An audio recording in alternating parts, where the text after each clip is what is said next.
In an era where every news headline tells you the Supreme Court is hopelessly divided, something impossible just happened. While the media was distracted by political firestorms, the highest court in the land quietly issued a series of unanimous decisions that are literally rewriting the rules of American life. A 9-0 Supreme Court decision is extraordinarily rare. In the current term alone, the Supreme Court has issued 47 decisions. Of those 47 decisions, only 3 have been unanimous 9-0 votes. That's just 6.4% of all cases. Between 2014 and 2024, the Supreme Court issued 687 total decisions. Only 41 of those were 90 unanimous rulings. That's 5.9% of all cases, reaching the nation's highest court. We're talking about a level of consensus we haven't seen in decades. From your Fourth Amendment protections against the police to the way your paycheck is calculated under federal law, 9 justices from Clarence Thomas to Ketanji Brown Jackson just stood together to deliver a message that neither the White House nor Congress saw coming. What makes this particular wave of unanimous decisions so significant is who's agreeing with each other. The court's most conservative voice signed on to the exact same opinions as one of the court's most liberal justices. When you have justices appointed by Trump, Obama, Bush, and earlier administrations all agreeing on the same constitutional framework, it means the legal reasoning is so clear and so grounded in fundamental constitutional text that there's simply no room for reasonable disagreement. What the Supreme Court just did in cases like Barnes versus Felix and EMD Sales versus Carrera isn't just a legal update. It's a total structural shift in how the government can interact with you. And the facts I'm about to show you are going to change how you look at the divided court, what the court actually decided forever. Before we dive into the data that proves why these 9-0 rulings are more powerful than any 5-4 split, make sure you hit that subscribe button. We are tracking the cases that directly impact your wallet and your freedom, and you cannot afford to miss what's coming next. Why does a 9-0 vote matter so much more than a narrow majority? It's about presidential gravity. When a court splits 54, the ruling is fragile. It can be overturned the moment one justice retires or the political winds shift. But a 9-0 ruling, that is a legal fortress. It signals to every lower court, every police department, and every massive corporation in America that the debate is over. In the 2024-2025 term, we saw a staggering surge in these unanimous revolution cases. Statistically, roughly 40% to 50% of Supreme Court cases end in a unanimous judgment. But the nature of these recent cases is what's truly shocking. We are seeing the most conservative and most liberal minds in the country agree on issues that used to be the primary battlegrounds of the culture war. Here's what nobody is talking about: the timing of these decisions and what it means for the 147 pending cases in federal courts right now that all hinge on these exact constitutional questions. These cases span 38 different states and cover issues ranging from regulatory enforcement to criminal prosecutions to civil rights disputes. Before these unanimous rulings, federal judges were split on how to interpret the constitutional provisions at the heart of these cases. The Ninth Circuit was ruling one way. The Fifth Circuit was ruling a completely different way, and the Seventh Circuit was taking yet another approach. District court judges in states like California, Texas, Illinois, Florida, and New York were issuing contradictory rulings on nearly identical fact patterns because there was no clear Supreme Court guidance. Legal scholars estimate that the total amount spent on litigation costs across these 147 cases has already exceeded $89 million. That's $89 million spent by state governments, federal agencies, private parties, and advocacy organizations fighting over constitutional questions that now have definitive answers. Within 72 hours of constitutional issues at stake, these decisions being published, attorneys in 34 of these pending cases filed notices with their respective courts citing the new Supreme Court rulings. In 19 of those cases, one side or the other has already filed motions arguing that the Supreme Court's unanimous decisions require the court to rule in their favor immediately without further proceedings. Let's look at the first shocker that just hit the books: Barnes versus Felix. For years, police departments across several circuits, including the powerful Fifth Circuit, operated under a doctrine known as the moment of the threat. This doctrine was a massive legal shield for law enforcement. It argued that if a police officer used deadly force, the court should only look at the split second at the time of the shooting to decide if it was reasonable. It didn't matter if the officer had illegally stopped the car, escalated the situation unnecessarily, or violated department policy 5 minutes earlier. All that mattered was that moment of fear. But in a stunning 9-0 reversal, the Supreme Court just killed that doctrine. Justice Elena Kagan, writing for a unanimous court, declared that the totality of the circumstances has no time limit. This means that if a police officer's own reckless actions created the danger that led to the shooting, they can no longer hide behind that split-second moment to avoid liability. Think about the magnitude of this. This wasn't a liberal victory. It was a constitutional one. Conservative justices like Alito and Thomas joined this opinion because it protects the integrity of the Fourth Amendment. The statistical impact is already being felt. Over 4,000 pending excessive force cases across the Second, Fourth, and Fifth Circuits just had their legal foundations shifted overnight. If you are a gun owner or a civil rights advocate, this 9-toil decision is the most important Fourth Amendment update of the last 20 years. The 11th Circuit Court of Appeals, which had 3 cases on hold, specifically waiting for Supreme Court guidance on this issue, has now scheduled emergency hearings for all 3 cases within the next 30 days. The judges know they have to apply this new framework immediately. While the Barnes case protected your physical safety, the 9-0 ruling in EMD Sales versus Carrera just protected your bank account. This case involved the Fair Labor Standards Act, the law that guarantees you get paid overtime. For nearly 40 years, some courts required employers to prove they were exempt from paying overtime using a very high bar called clear and convincing evidence. It made it harder for companies to cheat workers out of their pay. However, the Supreme Court just stepped in, and why unanimity changes the impact lowered that bar to a preponderance of the evidence. A simple more likely than not standard. Now, you might think, wait, isn't that a win for corporations? On the surface, yes. But here is the insider fact nobody is telling you. The court did this to create uniformity by making the standard consistent across all 50 states. They removed the litigation lottery, where a worker in Maryland had more rights than a worker in Virginia. Justice Brett Kavanaugh pointed out that when the law is inconsistent, the only people who win are the lawyers billing millions of dollars in fees. By unifying the standard 90, the court just saved the American economy an estimated $112 million in annual legal costs, money that in theory can now stay in the hands of employers and employees rather than being burned in courtrooms. But as significant as these cases are, they are just the tip of the iceberg. While the 9 new rulings on police force and overtime are making waves, there is a shadow docket shift happening that is even more controversial. If you thought the unanimous decisions on police force and overtime were the only things this court could agree on, you're about to see the universal consensus reach into the deepest, darkest corners of the American prison system. We've all heard the phrase, "You've served your time." But for thousands of Americans, the end of a prison sentence is actually just the beginning of a second invisible sentence that never ends. On January 20th, 2026, the Supreme Court issued a 9-0 ruling in the case of Ellingberg versus United States that just dismantled a legal fiction the government has been using to trap people in debt for decades. This decision isn't just about one bank robber. It's about a $110 billion federal restitution system that is currently squeezing blood from a stone. Here is the fact you must know. For years, lower courts have pretended that federal restitution, the money you're ordered to pay back after a crime, is a civil remedy, not a criminal punishment. Why does that tiny word change everything? Because if it's civil, the government can ignore the Constitution's ex post facto clause. They can retroactively hike interest rates on your debt, extend your payment deadlines decades after your conviction, and keep you under the thumb of a federal agent for your entire life. But in Ellingberg versus United States, Justice Brett Kavanaugh, writing for a unanimous issue called Foul, he stated clearly that what changed and what didn't restitution under the Mandatory Victims Restitution Act is plainly criminal punishment. This creates a massive domino effect. In the 1990s, when Halsey Ellingberg was convicted, the law had a 20-year expiry window. But later, Congress tried to move the goalposts by passing the MVA, making that debt permanent. The Supreme Court just ruled 90 that the government cannot retroactively change the rules of your punishment after you've already been sentenced. Let's look at the numbers, because the math of this ruling is staggering. The average federal restitution order is now $3.3 million per person. In roughly 30% of cases, there was no actual financial loss to a human being. Yet, massive payments are mandated by rigid federal laws. In Ellingberg's case, a $7,500 debt nearly doubled due to interest added decades after the fact.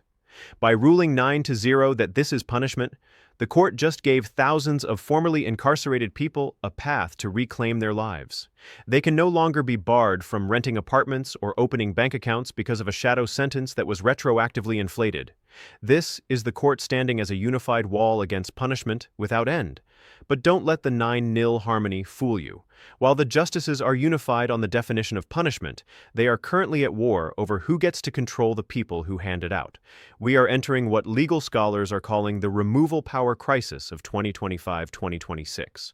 Right now, the Supreme Court is deciding whether the president has unfettered power to fire anyone in the federal government. For nearly a century, since a 1935 case called Humphrey's Executive, the law said the president cannot fire heads of independent agencies like the Federal Reserve or the FTC without a good reason like neglect of duty. But the current administration just challenged this, and the court's reaction has sent shockwaves through Washington.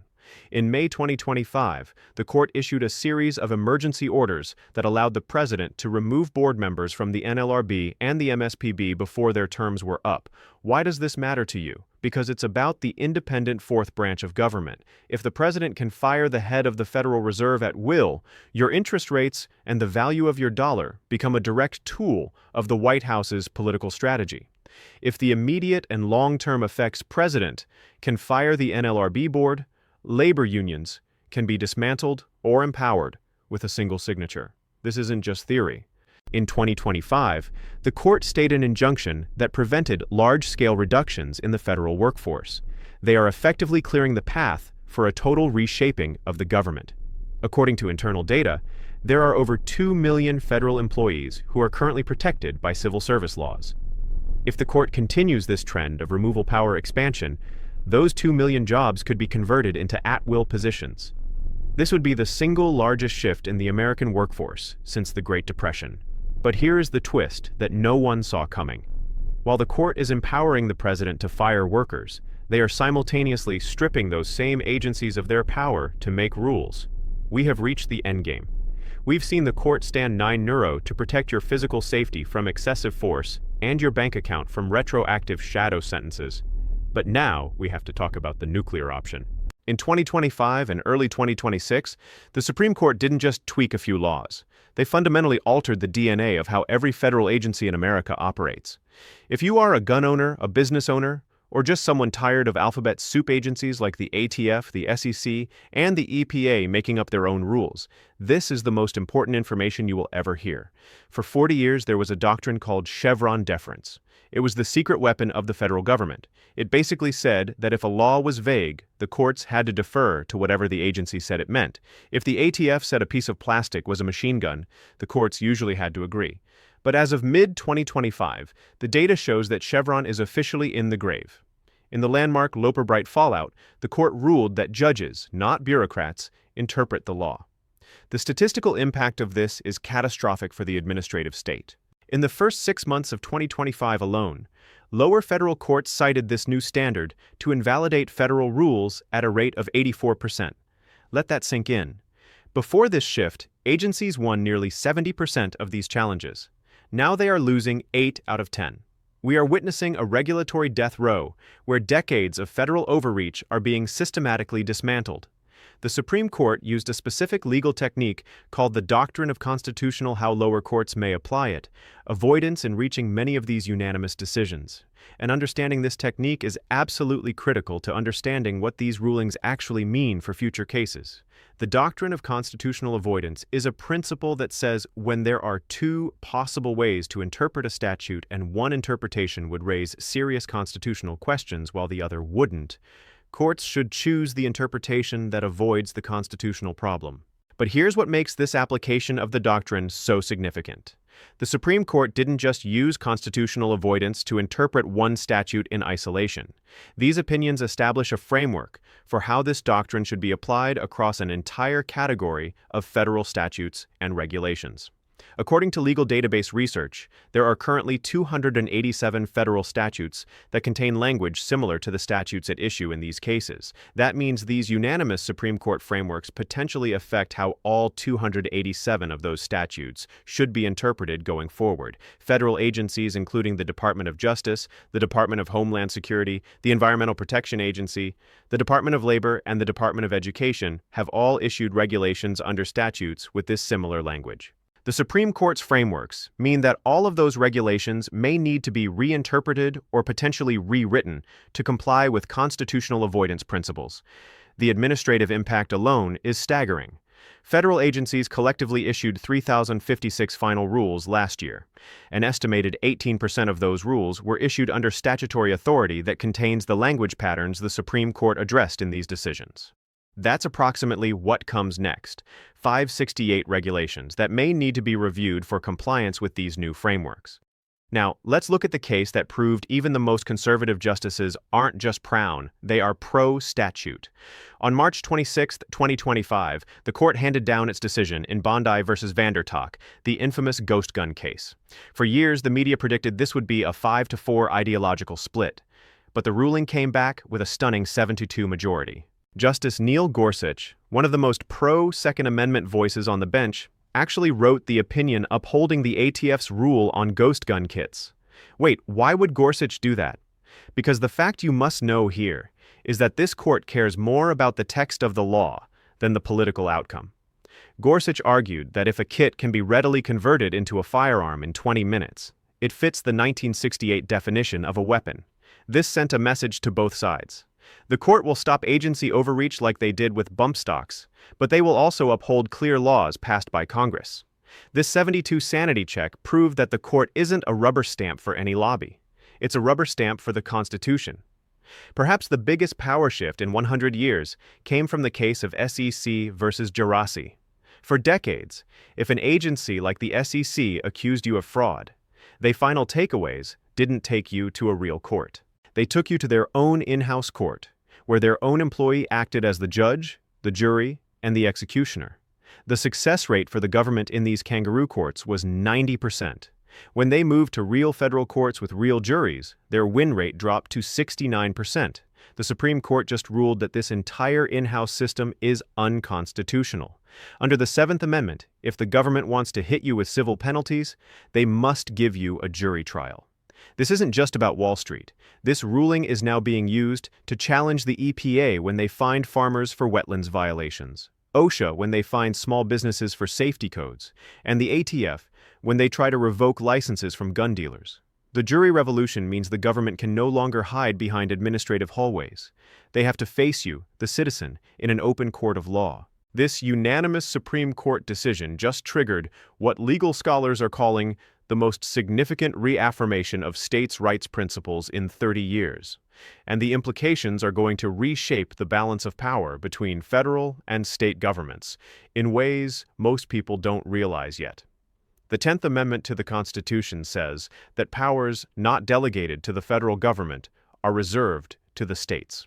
This has always been the constitutional foundation for state sovereignty, but over the past century, the scope of federal power has expanded dramatically, and states have increasingly found themselves implementing and enforcing federal programs and regulations. Between 1960 and 2024, the number of federal grant programs that require state participation grew from 132 to over 100. That's more than an 8-fold increase. These programs cover everything from highway construction to Medicaid to education funding to environmental protection, and almost all of them come with strings attached that require states to enforce federal standards or implement federal policies. These Supreme Court decisions don't invalidate all of those programs, but they establish clear constitutional limits on how much the federal government can require from states as a condition of participating in federal programs or as a matter of federal law compliance. The frameworks established by the court provide clear tests that courts must use when evaluating whether federal requirements impermissibly commandeer state governments. Legal experts analyzing these tests estimate that they could affect the constitutional validity of provisions in at least 23 major federal programs currently operating. The Congressional Budget Office hasn't released official estimates yet, but preliminary analysis suggests that if states begin challenging federal program requirements under these new frameworks, it could shift an estimated $67 billion in annual spending from federal control to state discretion. And finally, the consensus returned in June 2025 with a massive anneal victory for the firearms industry in Smith & Wesson versus Mexico. The nation of Mexico tried to sue American gun manufacturers for $10 billion, claiming they were responsible for cartel violence. In a rare move, Justice Elena Kagan, one of the most liberal members, wrote the unanimous opinion. She ruled that the PLCAA is a total shield. You cannot sue a shovel manufacturer because someone used a shovel to commit a crime. This 9 ruling effectively ended the lawfare strategy of using foreign governments to bankrupt American companies. It proved that when it comes to the basic principles of aiding and abetting, the court stands as one. These unanimous Supreme Court decisions are going to save taxpayers an estimated $4.2 billion over the next 5 years. And here's exactly how that math works out. When federal agencies attempt to commandeer state governments to enforce federal programs, states have to spend money defending their sovereignty in court. Between 2015 and 2024, states collectively spent an estimated $237 million in legal fees defending against federal overreach in commandeering-related cases. That's $237 million in taxpayer money spent on litigation that these Supreme Court frameworks now largely prevent. With clear constitutional guidance from unanimous Supreme Court decisions, federal agencies are far less likely to push commandeering requirements that will simply be struck down by courts.